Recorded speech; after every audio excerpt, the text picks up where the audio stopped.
Assalamualaikum warahmatullahi wabarakatuh diucapkan kepada Dr. Hanita Hanim Ismail. Kami daripada kumpulan 10 akan membentangkan perancangan aktiviti pengajaran berkesan. Nama saya Engku Nur Alia binti Engku Muhammad Ghazali, bernombor matrik 122968 dan ini merupakan ahli kumpulan saya Nur Syafiqah Nadira dan Fatma Amirah.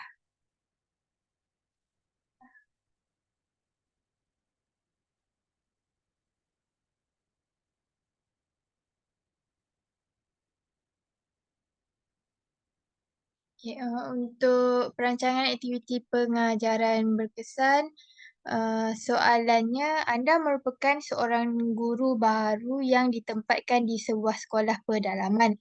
Anda ditugaskan untuk mengajar sebuah kelas dengan bilangan pelajar yang besar, iaitu seramai 36 pelajar. Pada pengamatan awal anda, pelajar-pelajar ini mempunyai tahap pengetahuan dan kemahiran yang berbeza. Ada segelintir pelajar juga dilihat tidak bermotivasi semasa di dalam kelas.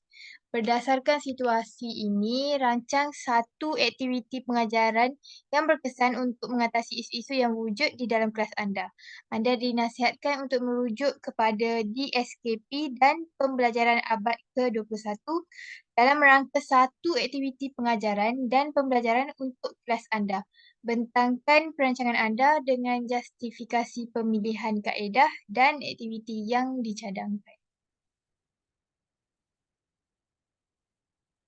Okay, untuk rancangan pengajaran harian kami telah memilih topik bahasa Melayu yang bertajuk pantun untuk tingkatan 4 amanah dan masa selama 1 jam iaitu bermula daripada 9.30 pagi hingga 10.30 pagi.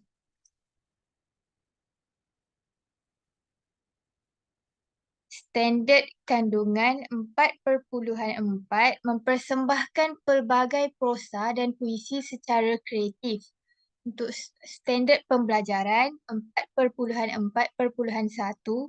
mempersembahkan sketsa dalam bentuk multimedia secara kreatif dan menarik. 4.4.2 mempersembahkan pantun dengan nada dan intonasi yang sesuai menggunakan pelbagai media secara kreatif.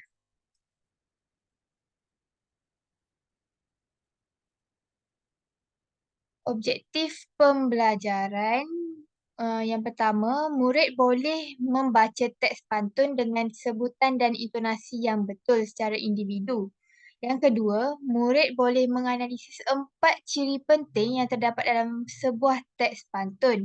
Dan yang ketiga, murid boleh menyatakan sekurang-kurangnya 4 ulasan pengajaran yang terdapat dalam petikan pantun ini secara individu. Baiklah, untuk fasa permulaan terbahagi kepada dua iaitu yang pertama rutin sebelum mengajar. Murid memberi salam kepada guru dan membaca doa. Guru menjawab salam dan membaca doa. Guru meminta murid memastikan kelas berada dalam keadaan bersih sebelum memulakan PMP. Murid mengutip sampah dan membuangnya ke dalam tong sampah. Kemudian, guru mencatat kehadiran murid dan menanyakan keadaan semasa murid.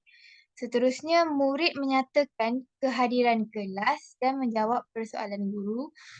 Kemudian, guru meminta pelajar bersedia untuk kelas bermula.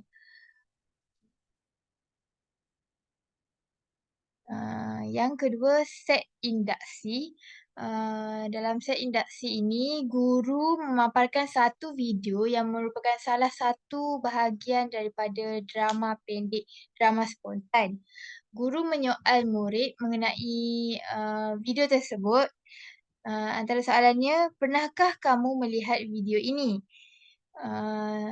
Jangkaan jawapan murid, pernah atau tidak pernah. Soalan yang kedua, siapakah yang berlakon dalam drama spontan ini? Jangkaan jawapan murid, Asif Yowani Syahmi. Seterusnya, adakah pantun yang dicipta itu betul? Jangkaan jawapan salah. Soalan seterusnya, mengapakah kamu mengatakan pantun yang dilafazkan dalam drama spontan tersebut salah? Jangkaan jawapan murid, rima pantun tidak sama atau jumlah perkataan sebaris adalah tidak seimbang atau jumlah suku kata tidak seimbang. Seterusnya, guru memberitahu murid objektif PMP yang bakal dicapai pada hari ini. Baiklah, saya serahkan kepada pembentang yang seterusnya.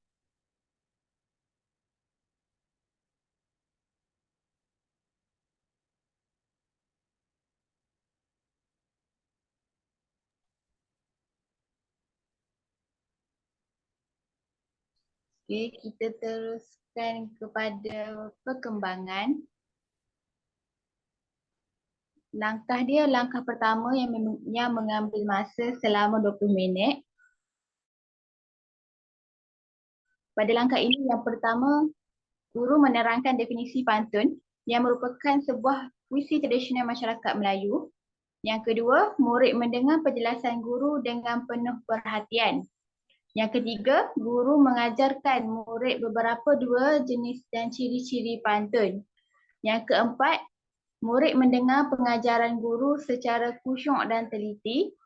Yang kelima, guru meminta murid yang lemah dan tidak memberi perhatian untuk membacakan pantun dengan sebutan dan intonasi yang sesuai. Yang keenam, murid melaksanakan arahan guru tersebut. Seterusnya, langkah yang ketujuh, guru menyoal beberapa soalan latihan selingan kepada murid. 8. Murid menjawab soalan yang dikemukakan oleh guru tersebut. Kesembilan, guru membuka peluang kepada murid untuk bertanyakan sebarang soalan terhadap pengajaran tersebut. Seterusnya,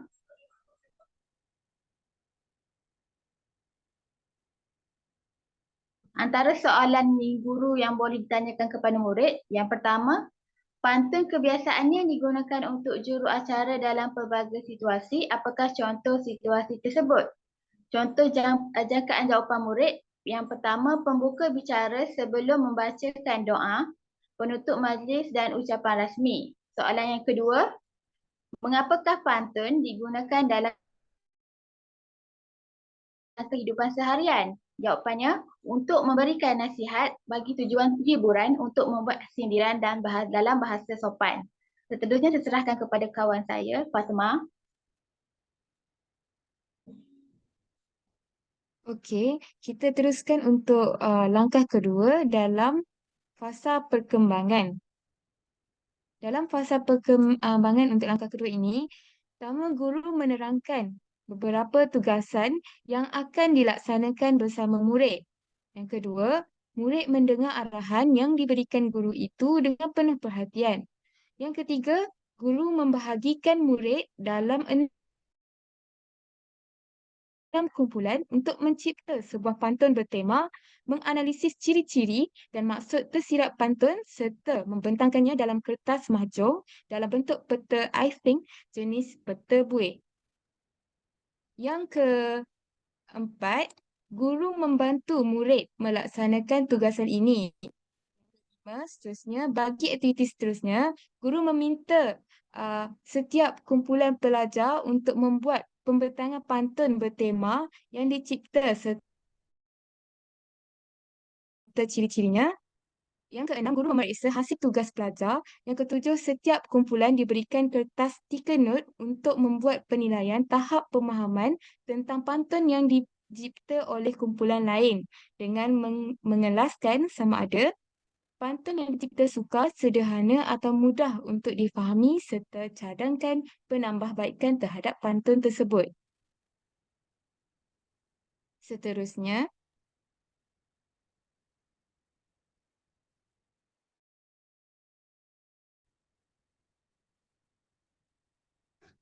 untuk penutup, guru akan membuka peluang kepada murid untuk bertanyakan soalan. Seterusnya, guru akan merumuskan keseluruhan pengajaran pada hari tersebut. Untuk refleksi,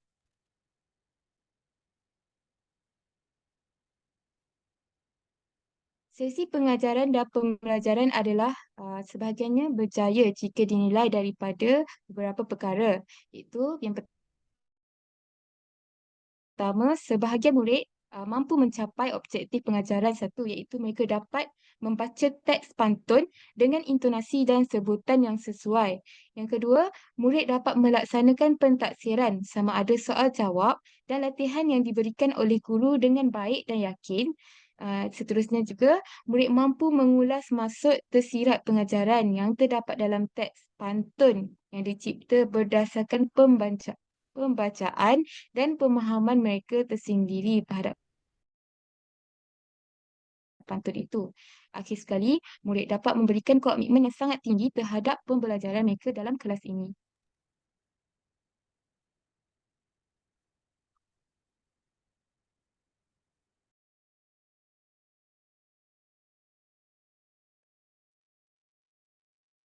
Okey, untuk bahan bantu mengajar, kita menggunakan projektor, video YouTube yang telah dimuat turun, kertas mahjong, kad bertema. Dari segi strategi PDP, kita menggunakan pembelajaran berasaskan inquiry, pembelajaran berasaskan mastery, pembelajaran berasaskan projek, pendekatan bersepadu, pembelajaran kontekstual dan kecerdasan pelbagai.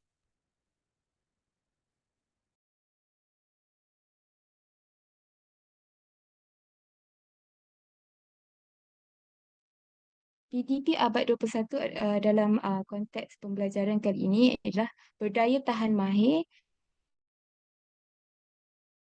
yang kedua berkomunikasi, yang ketiga pemikir, yang keempat kerja bersepasukan, yang kelima bersifat ingin tahu, yang keenam berprinsip. Untuk pentaksiran, dalam pentaksiran kita guna prestasi kemahiran, penilaian kendiri dan juga kertas pensel.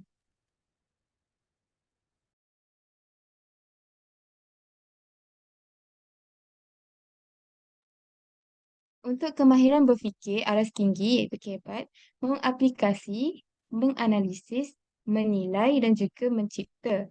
Untuk elemen merentasi kurikulum dalam RPH kami iaitu Bahasa Melayu, kelestarian alam sekitar, nilai murni dan juga sains dan teknologi.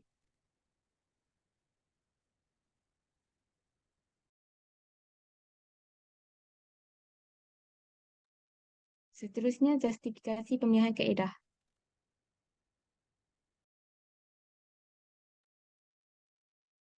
Okay, baiklah. Terdapat pelbagai justifikasi pemilihan kaedah pengajaran.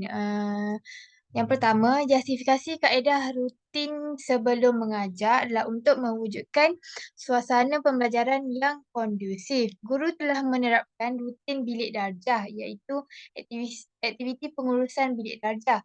Pengurusan bilik darjah yang sistematik bukan sahaja membentuk persekitaran bilik darjah yang kondusif, malah mewujudkan sikap tanggungjawab, meningkatkan keselamatan dan disiplin murid. Seterusnya, kaedah pengajaran berbantukan bahan multimedia pula membolehkan pelajar dapat membangunkan pengalaman pembelajaran yang seronok.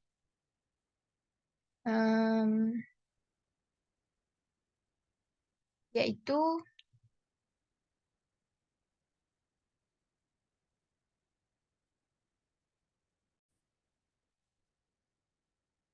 okay, bagi menarik pelajar pedalaman dengan bilangan ramai dan pelbagai dari segi tahap pengetahuan, kemahiran dan motivasi, guru hendaklah memulakan sesi pengajaran dengan set induksi yang menarik. Hal ini dikatakan demikian kerana guru mesti menarik perhatian pelajar pada awal pengajaran bagi mendapatkan tanggapan pertama yang baik daripada pelajar dan seterusnya pelajar akan mula memberikan perhatian. Oleh itu, guru telah menayangkan paparan audio visual yang menarik iaitu sedutan drama pendek yang viral iaitu drama spontan. Penggunaan BBM multimedia juga mampu mendorong emosi positif iaitu seronok dan gembira dalam meningkatkan motivasi dan kepuasan pelajar. Okey, baiklah. Justifikasi pemilihan pengajaran berdasarkan bimbingan ialah untuk mengembangkan potensi pelajar. Apabila guru menjelaskan jenis, ciri-ciri dan maksud tersurat dan tersirat pantun kepada pelajar, guru meminta murid yang kurang fokus untuk membacakan pantun dengan sebutan dan intonasi yang betul. Guru akan meneliti kemahiran membaca pantun murid dan akan menegur kelemahan bacaan secara terus. Komitmen guru yang peka terhadap murid tersebut membantu murid yang malas dan tidak fokus terangsang untuk memperbaiki diri. Tindakan guru memperbanyakkan latihan seperti latihan menganalisis ciri pantun dan membuat ulasan maksud tersirat pantun adalah untuk meningkatkan tahap pemahaman dan penguasaan mereka mengenai topik pantun. Okey, baiklah saya serahkan kepada kawan saya untuk membentangkan justifikasi seterusnya.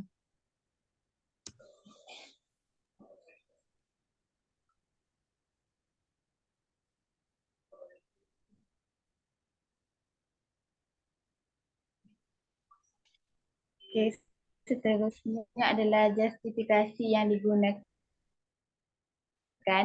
untuk kaedah satu. Untuk langkah pertama ialah kaedah soal jawab, di mana ini akan mewujudkan interaksi antara guru dan murid. Kaedah ini digunakan bagi mencungkil idea murid dengan apa yang dipelajari pada hari tersebut. Sebagai contoh, pada langkah pertama tadi, guru telah menanyakan 2 soalan kepada murid dan murid itu menjawab dengan pemahaman mereka semasa sesi pembelajaran dan pengajaran berlaku. Kaedah soal jawab ini dilaksanakan bagi mengetahui tahap pengetahuan murid sendiri untuk mengetahuinya. Setelah saya serahkan kepada Fatima.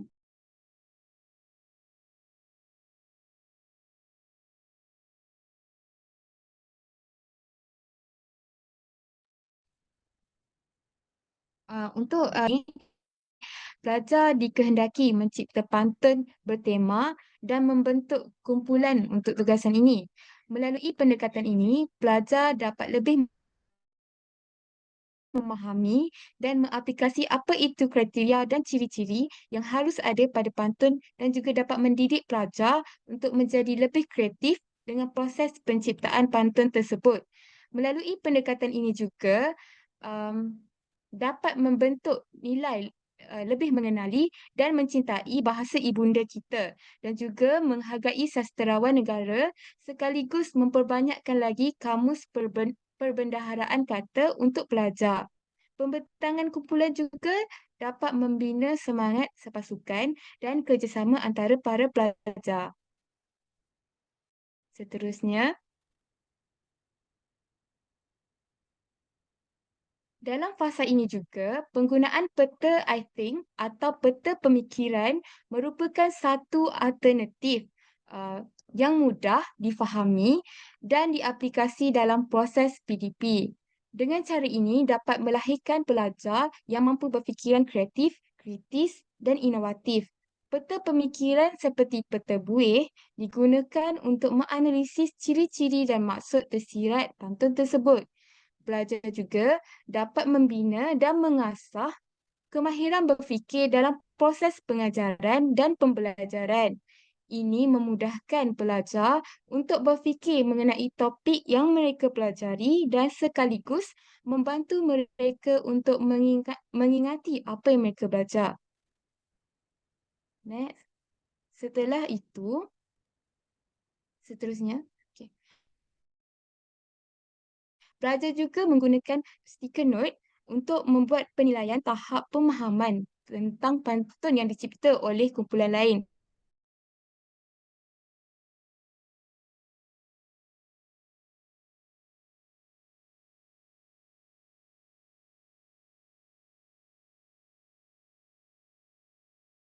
satu kaedah pentadsiran yang dapat tercapai. Sekian daripada kami. Terima kasih.